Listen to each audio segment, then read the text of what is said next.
Hey guys, how y'all doing today? This is Austin Rose with 2.0's Classic Fishing Channel. Today we're going to be going out to a creek on Lake Hartwell. I believe the water temperature is below the 50s finally. I think these crappie are going to be staging up. But what we're going to be doing today is we're going to be sinking brush piles at one of our buddies' houses. And after that, we're going to go see if we can get on some. You guys join us. We're going to have a great day. Alright guys, we got our Christmas tree piles here. These are already pre-made. I've already drilled the holes. I've already cut the limbs off. We also have a giant Christmas tree pile that we still got to work on. You want to let these needles die off of these limbs just to save space, really. You know, a lot of people do that where they burn the needles off, but I just go ahead and put them in like that and let them dissolve away and decompose. So we're going to get these loaded up into our boat here, and then we're going to head out to the lake. We're going to see just where we're going to sink these and how many cinder blocks we're going to need, and then we'll get back with y'all.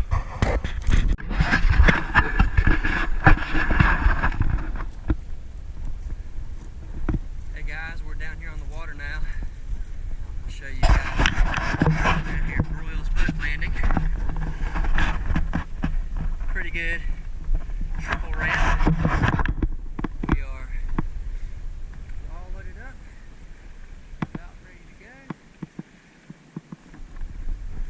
We're going to sink this brush down here. I'm just going to show y'all how much I ended up getting loaded up once we get down here. We ended up getting a good bit loaded up. I'm basically riding a Christmas tree over to my buddy's house. And guys, it's windy and cold out here. One thing I'm going to tell you right now, my fishing partner Kenny Jones tells me, wear that life jacket, because I want to fish again with you, buddy. And that's what I'm going to do today. This water temperature is definitely under 50 degrees. You fall in here, you got a 50-50 chance of making it. This is all the brush we got right here. Got the whole boat strapped in. We're going to get over here to my buddy's dock, and we're going to go put it in. Look at that, Tommy. So guys, I don't know if you can see this or not, but when you go to sink your brush piles, you want to find marks like this. That's your fish that you're looking for. And we're going to show you how we sink them right here in a second. Alright guys, we have our string threaded through the holes here. Tommy is getting these last two done up real quick. We're going to put the bricks on them. Put them on them fish we saw right there. Then we should be good to go.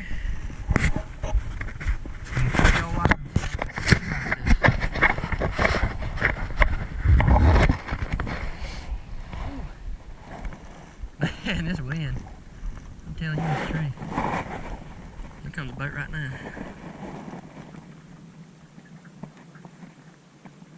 That one didn't want to go. Guys, make sure you use a string that is going to go through a hole if you drill a hole through a tree. Paracord is one that does wonders. This nylon rope, it is not doing well today.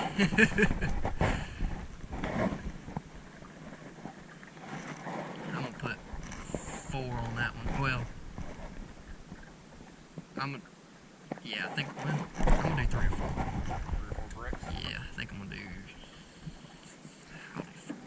just to be safe. Alright.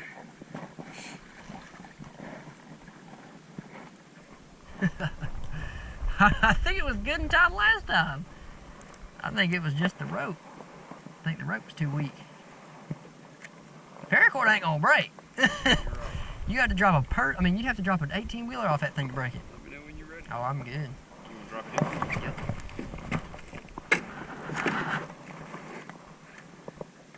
It's gonna jerk it no matter what. Let's just hope it pulled, huh?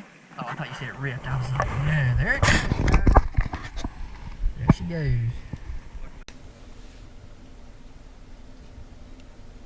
Hey there. So to just recap what we ended up finishing up with, we ended up sinking 3 brush piles, 2 on bridges, and 1 out in open water where we had marked a good collection of fish. You want to make sure that when you're doing this, you have a visual marker that tells you where you are, just a ballpark, because if you can ballpark where you sunk that brush, you can get to it for next time if you don't have a fish finder with waypoint. access. So we used a dock, and we used the permit label that was on the dock as our main marker point, and then on the other side we had a pontoon that made it into a straight line. If we ran that line between that pontoon and that permit marker, we're going to have no problem finding that brush later.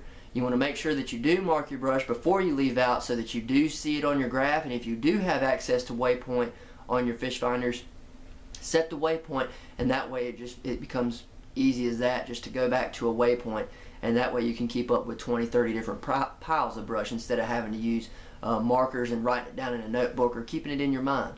Other than that, we marked a good bit of fish. We had a couple bites that were bigger than crappie bites, so we think they were striped bass. Didn't have any luck hooking up, but I really appreciate my buddy Tommy Scully coming out and helping me sink that brush. That was the most brush I've ever sunk at one time, and we're going to hopefully have some fish on that later in the springtime. So once again, this has been 2.0's Classic Fishing Channel. My name's Austin Rose. Y'all have a great day.